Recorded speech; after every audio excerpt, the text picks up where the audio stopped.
Perkenalkan, nama saya Arya Pradana, NIM 67 2018 024. Nah, di kesempatan kali ini saya akan membahas tentang routing pada Cisco Packet Tracer untuk memenuhi tugas akhir semester RSNA 1. Oke, langsung saja kita buka Cisco-nya. Lalu, nah ini adalah tampilan yang sudah saya buat sebelumnya. Jika kita sudah akan melihat file SM-nya. Nih teman-teman, ini file SM yang sudah saya buat sedemikian rupa. Jadi di sini saya membuat topologi yang ada isinya ada di 3 departemen.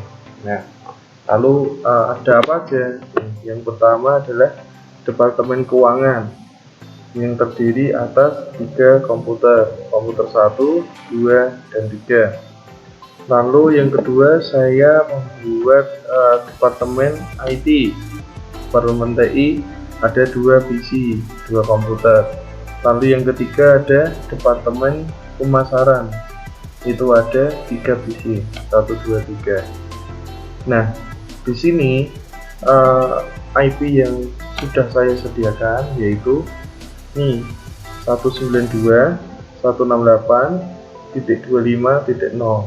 Nah, lalu bagaimana ini biar bisa saling terkoneksi satu sama lain? Jadi di sini saya tidak akan merouting, cuman saya ingin menjelaskan bahwasannya bagaimana kok ini bisa saling terhubung satu sama lain antara departemen 1, 2, 3, dan departemen yang lainnya. Nah, kita lihat file SM yang kita buat tadi. Nih, jadi di gedung departemen keuangan nih di sini ini saya menggunakan 20 host. Nah, lalu di departemen IT saya membuat 40 host di sini. Lalu di departemen pemasaran saya membuat 100 host. Nah, di sini. Oke, sampai di sini pasti sudah paham. Lalu nih sudah saya buat. Jadi IP pertama, IP address awal 192.168.25.0/24. Nah, cara perhitungannya bagaimana? 100 host. Jadi kita menghitung host yang paling terbesar atau yang paling banyak dahulu kita hitung. Nah, maksud di sini hostnya berapa? Yang mendekati 100 berapa? 2 pangkat berapa? Itu 2 pangkat 8, ketemu 128 host.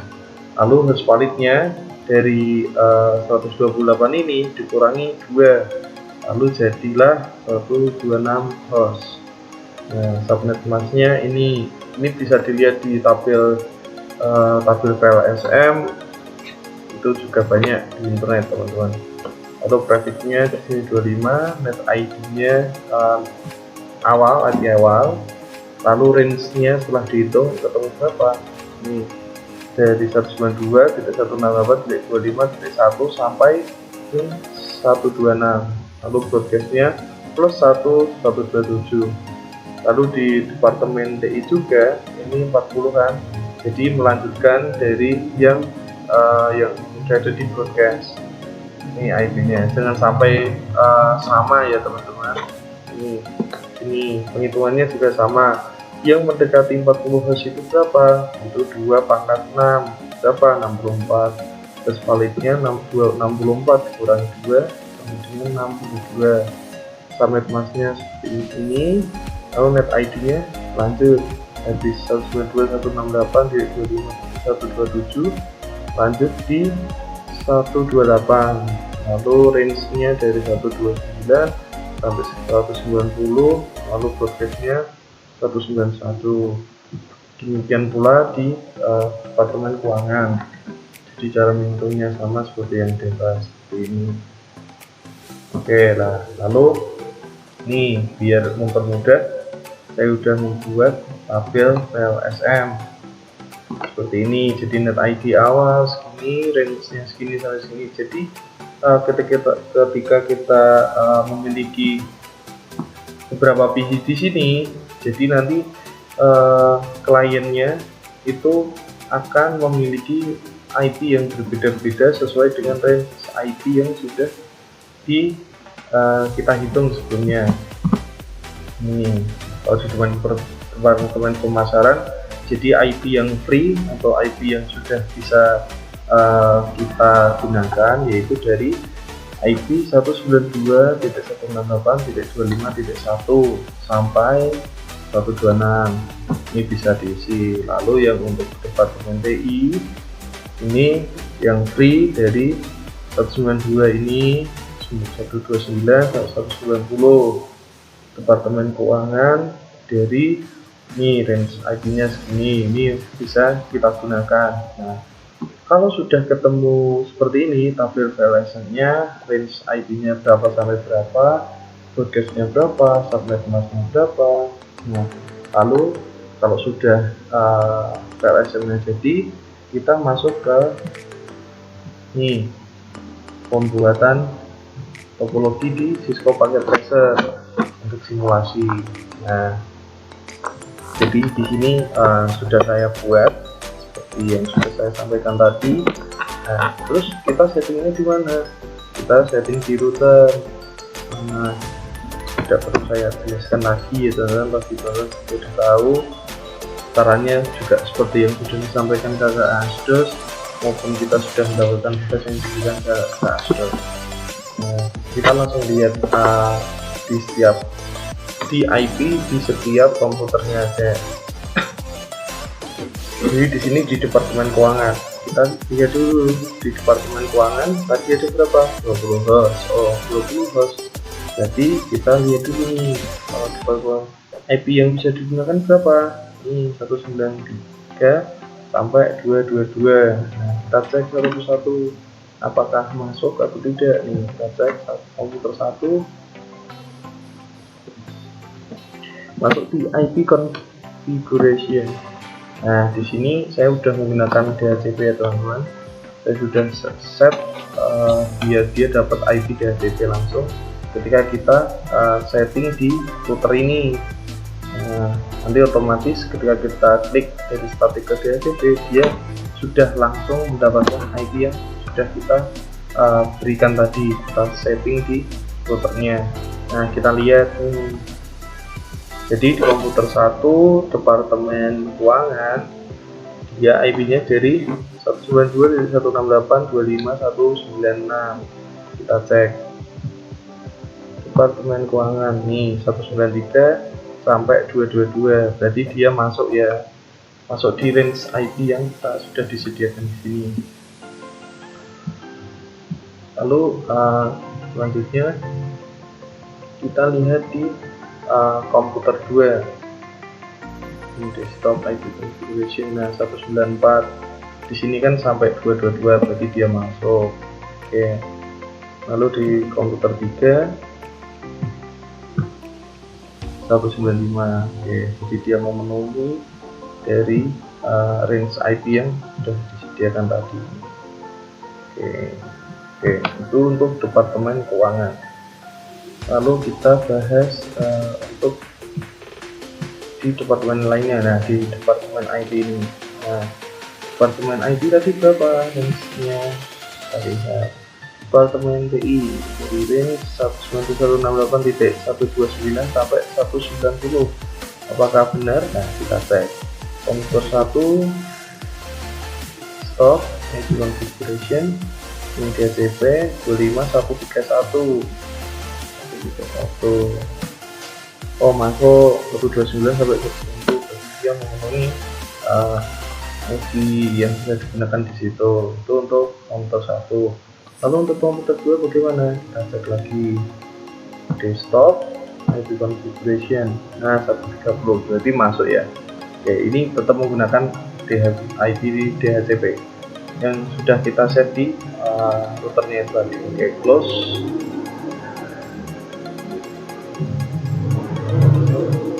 Demikian juga sama teman-teman di departemen pemasaran juga. Di sini departemen pemasaran. Nah, di sini ada 100 host. Nah, yang free berapa? IP free 192.168.25.1 sampai 126. Kita cek 1 sampai 126. Cek. Stop itu. Nah, jadi bisa nih. 3.3. Lovisi 2. Oh, tidak 4. 92.168.25.4. Lalu di desktop ini ada configuration O2, berarti dia memenuhi ini juga di HTTP. Setelah kita setting di router 1 yang masuk ke arah departemen pemasaran seperti itu. Lalu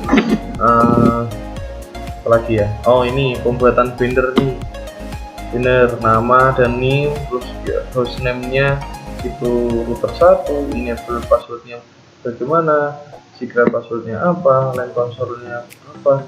Nah, cara settingnya bagaimana? Nih, tak tunjukin teman-teman. Jadi contoh di router 0 nya. Oke.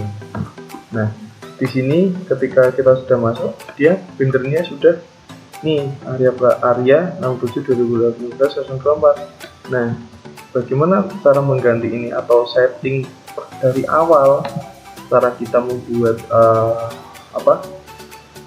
banner bagaimana? Sambil kalian juga melihat. Yang pertama pasti harus enable dulu. Lalu apa? Passwordnya class. Oke. Setelah dia masuk ke settingan routernya, lalu kita bagaimana? Config. Oke, lalu masukkan IP domain log. Nah, lalu tulis bannernya mau siapa, mau dibuat siapa, misalnya Arya Pradana kelas RSNA 1. Kayak gitu, enter. Lalu enable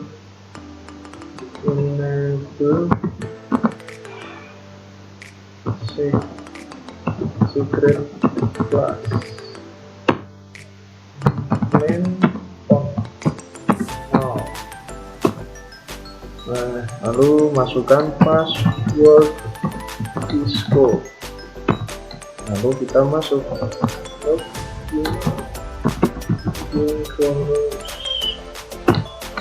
exit. Kemudian 15. Oke, lalu password Cisco, exit. Lalu hostname nya apa? Hostnya router itu router node, lalu n. Nah, kita cek sini dia masuk enggak, di enter, terus exit. Nih, enter. Nah, sudah jadi seperti yang kita tadi harapkan. Bannernya ingin dinamain apa? Arya Pradana kelas RSNA 1. Seperti itu cara membuatnya. Lalu itu juga setting di router sini juga sama. Kalau ini tadi saya sudah membuatnya. Ini Arya Pradana, ini saya 67.12.04.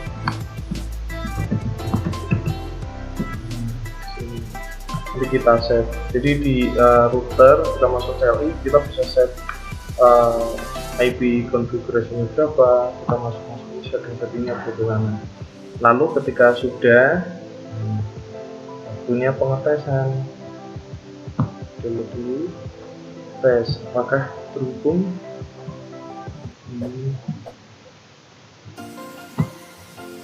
In progress, file klik dua kali.